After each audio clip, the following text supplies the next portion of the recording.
Hello, welcome back. Today we're going to talk about the Epping Forest area. It's just outside of London. It's in the Lee Valley. It's a lovely place.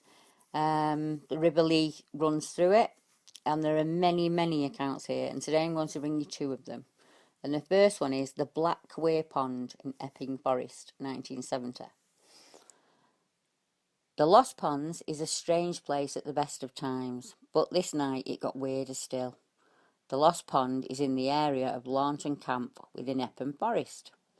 The proper name was the Black Weir Pond, but it was known to us locals as the Lost Pond because it's hidden away in the middle of the forest location and not visible to any passers-by really. Large trees and bushes all around it, and that's how it got its name. Even the pond itself feels eerie, a strange circular pond where we used to fish at night for carp. And I say strange because it had a local and well-told reputation at school as a suicide pond. It always feels dark and solemn when you're there, to be honest. And it's said normal sane individuals would inexplicably be overcome with grief or sadness and drown themselves. Well, that was the local story at least. But we were not deterred from fishing, as it was a good little spot and it was quiet and out of the way.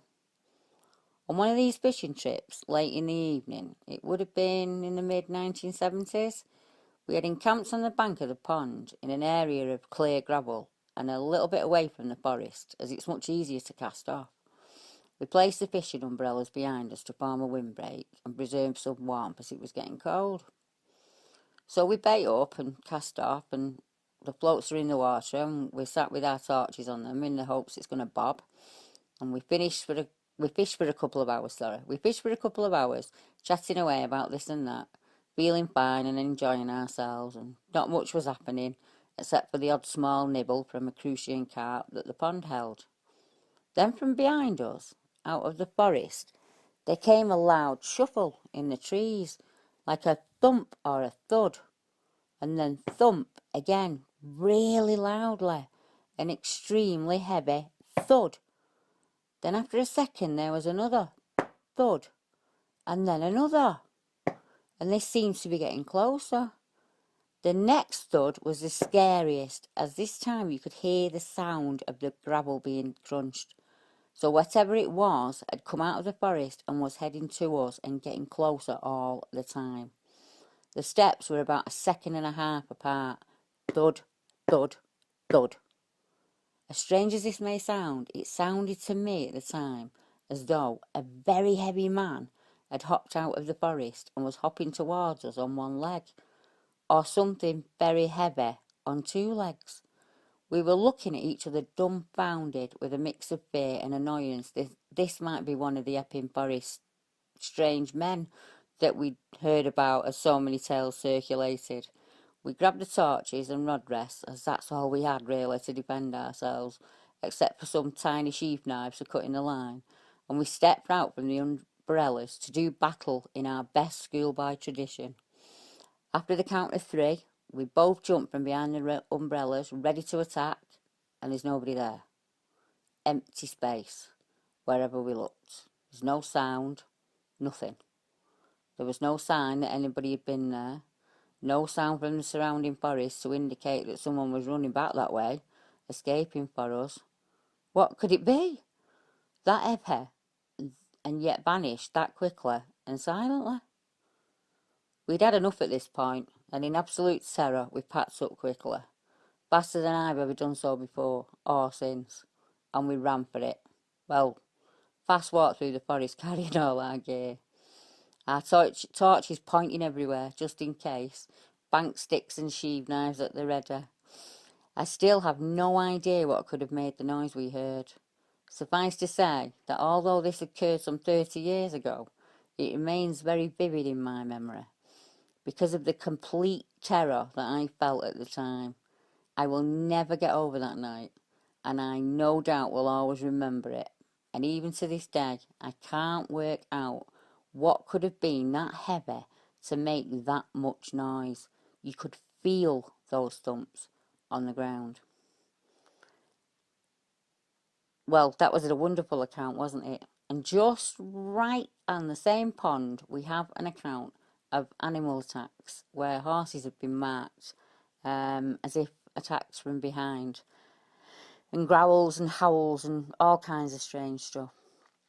In another pond that's just at the other end of Leighton Forest, we have the Hollow Pond, sorry.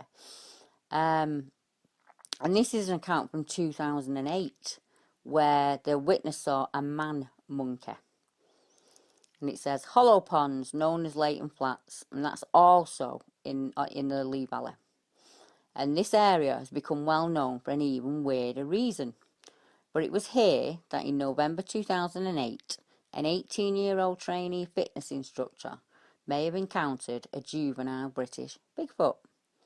Michael Kent decided to tag along with his dad and his brother for an evening fishing trip in the Hollow Pond area of Epping Forest. Mr. Kent later described that he heard something rustling in the bushes. Expecting it to be one of the local wildlife, such as a deer or a fox, Michael went to take a closer look. But what he saw was unlike anything he'd ever seen before. And he had been fishing this area since he was a small boy.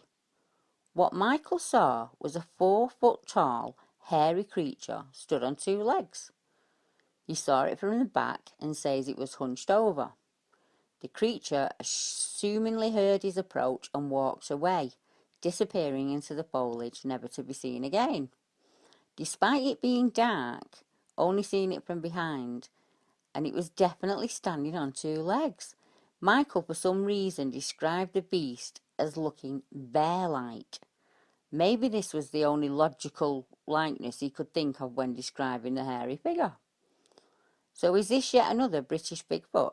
It has all the hallmarks of the other reports, and the witness was willing to share his story.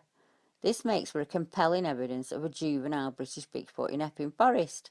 But what makes this even more compelling is that there were other witnesses who also saw this, including the pensioner Irene Dainty.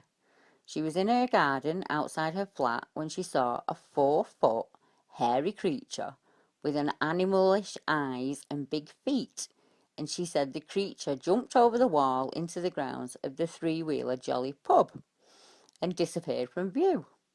The location is also within walking distance of Epping Forest, and this adds credibility to Michael's account.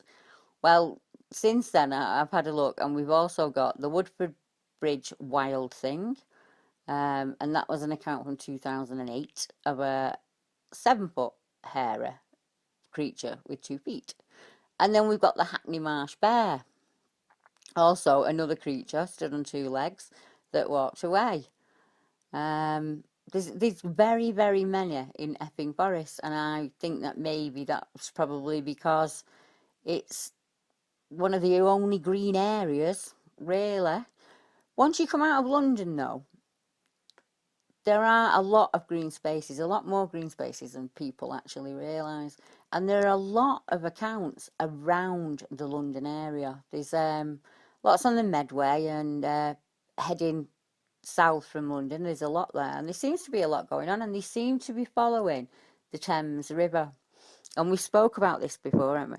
The ones in the Thames Valley seem to congregate around the estuary, Canby Island, South London Sea, that area. There's quite a lot there. There's even some dogman accounts from that area. Lots of accounts of growls and howls, and lots of accounts of upright, hairy, walking, 2-legged, bear-like, man-like, monkey-like men, which we now call the British Bigfoot. I think of him as the wild man, because, as I've said before, Bigfoot's an American name and it doesn't really fit for us. And Sasquatch doesn't work because that's a Native American name. And we, in England, call him either the Woodwoose, Brown George, the Green Man.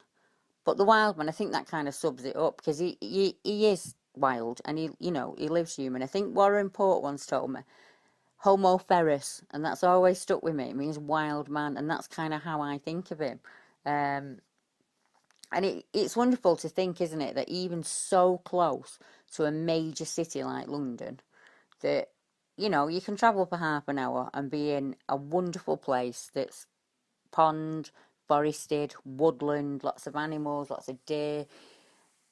England is an amazing place, and I think we take it for granted sometimes. And if you get the chance at any point, don't plug in the telly this weekend. Don't go on the laptop. Get on the bus, get in the car, get on your bike and go out. And even if it's only for half an hour, spend half an hour outside, hail, rain or snow.